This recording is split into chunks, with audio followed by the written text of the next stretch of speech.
नमस्कार, मैं Vaibhav Mishra, medical and psychiatric social worker, mental health counsellor. दोस्तों, अगर आप एंजाइटी की समस्या का सामना कर रहे हैं, तो आज मैं आपको एक बहुत छोटा पर बहुत प्रभावी तरीका बताने वाला हूं। इसका अगर आप नियमित अभ्यास करते हैं, तो ना सिर्फ आपके एंजाइटी के स्तर में कमी आएगी, बल्कि आपके अंदर सकारात्मकता का स्तर धीमे-धीमे करके बढ़ता चला जाएगा।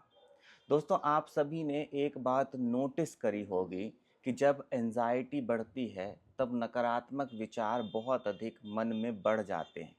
खुद को लेकर के, दूसरों को लेकर के नकारात्मक विचार मन में उठते चले जाते हैं। कुछ भी अच्छा नहीं लगता है, सब जगह नकारात्मकता नज़र आने लगती है।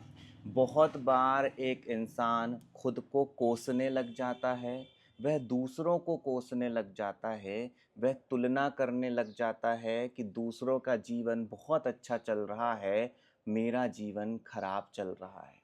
दूसरों के जीवन में सारी खुशियां हैं, पर मेरे जीवन में कहीं से कहीं तक कोई भी खुशी नहीं है। वह नहीं समझ पाता है कि उसके जीवन में कितनी सारी खुशियों को ईश्वर ने दे रखा है, इस ओर उसका बिल्कुल भी ध्यान नहीं जाता है। मन में सिर्फ नकारात्मक विचार ही उठते चले जाते हैं। तो आखिर क्या किया जाए जिससे आप इस समस्या से बाहर निकल सकें? तो बड़ी छोटी सी बात आपको ध्यान देनी है दोस्तों, कि आपको ईश्वर के प्रति धन्यवाद अदा करना चालू करना है। ईश्वर के प्रति आभार व्यक्त करना चालू करना है। अब कैसे धन्यवाद अदा करना, आभार व्यक्त करना एंजाइटी से बाहर निकलने में आपको मदद कर सकता है। बड़े छोटे उदाहरण से मेरी बात को समझिएगा। मान लेते हैं कि आपके घर में एक बच्चा है, जिसके लिए आप एक जोड़ी कपड़े लेकर के आते हो। जैसे ही उस बच्चे के हाथ में कपड़े थमाते हो, वो इतना अधिक खुश हो जाता है जिसकी कोई सीमा नहीं है। वह आपकी लगातार तारीफ करने लगता है, वह आपका आभार व्यक्त करने लगता है, वह बार बार आपको थैंक यू बोलना चालू करता है।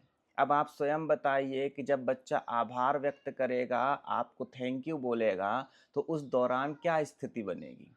पहली बात तो ये कि बच्चे के अंदर प्रसन्नता बढ़ती चली जा रही है, क्योंकि उसे जो मिला उसको लेकर के वह बहुत अधिक खुश है। और दूसरी बात ये, क्योंकि वह खुश हो रहा है, इसलिए अगली बार आप उसके लिए और कपड़े लेकर के आओगे।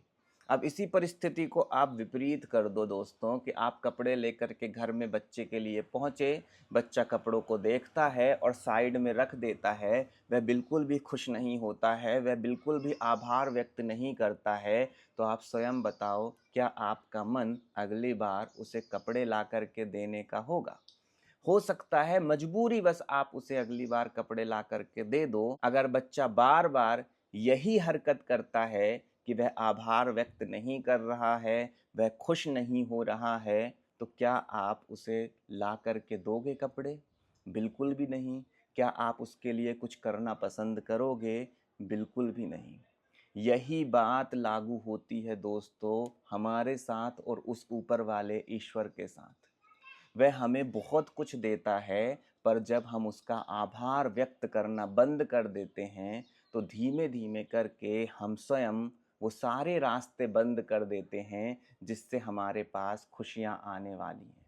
यह बड़ी छोटी सी बात है दोस्तों, लेकिन बहुत अधिक समझने की है। अगर आप दिन रात छोटी छोटी चीज़ों के लिए उस ईश्वर का धन्यवाद अदा करते हो, तो आप सकारात्मकता से भरते चले जाओगे। आपके अंदर खुशी का स्तर बढ़ता चला जाएगा, क्योंकि आप आइडेंटिफाई कर पा रहे हो कि उस ईश्वर ने आपको कितना कुछ दे रखा है। आप समझिए दोस्तों, कि इस छोटे से अभ्यास से आप अपना पूरा का पूरा जीवन बदल सकते हैं। सिर्फ 2 या 3 चीज़ों को प्रतिदिन याद करिए दोस्तों, कि आपके पूरे दिन में क्या अच्छा हुआ है। उसके लिए ईश्वर का धन्यवाद अदा करिए। आप देख पा रहे हैं, आप सुन पा रहे हैं, आप चल फिर पा रहे हैं, क्या इसके लिए कभी ईश्वर का धन्यवाद अदा किया? क्योंकि ये तो कितना बड़ा उपहार है जो उसने हमें दे रखा है। क्योंकि अगर हमारा पूरा का पूरा शरीर ठीक-ठाक चल रहा है, उसमें कोई ज़्यादा समस्या नहीं है, तो इससे अधिक हमें और क्या चाहिए?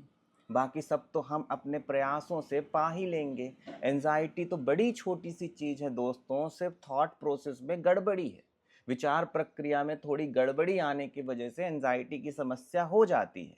अगर विचार प्रक्रिया को बदलने के आप 100% प्रयास करना चालू कर दोगे, तो मुश्किल से मुझे लगता है 2-4 महीने में ही एंग्ज़ायटी से बाहर निकला जा सकता है। पर इसके लिए बहुत ज़रूरी है कि आप सबसे पहले ईश्वर का धन्यवाद अदा करना चालू करें, जो उसने दिया है उसके लिए। तभी तो परिवर्तन आना चालू होगा। तो आज से, अभी से अपने आप को सकारात्मक विचारों से भरिए। जो कुछ भी आपके जीवन में आस-पास अच्छा हो रहा है, उसके लिए ईश्वर का धन्यवाद अदा करिए। जो भी समस्याएँ आ रही हैं, उसके लिए उस ईश्वर से प्रार्थना करिए कि आप मुझे रास्ता दिखाओ, पर जो मिला है, उसके लिए प्रतिदिन धन्यवाद अदा करना शुरू करिए दोस्तों। विश्वास मानिए, धीमे-धीमे करके परिवर्तन आना शुरू हो जाएगा। अपना ख्याल रखें, अगले वीडियो में किसी नए विषय के साथ आप सभी से फिर मुलाकात होगी। नमस्कार।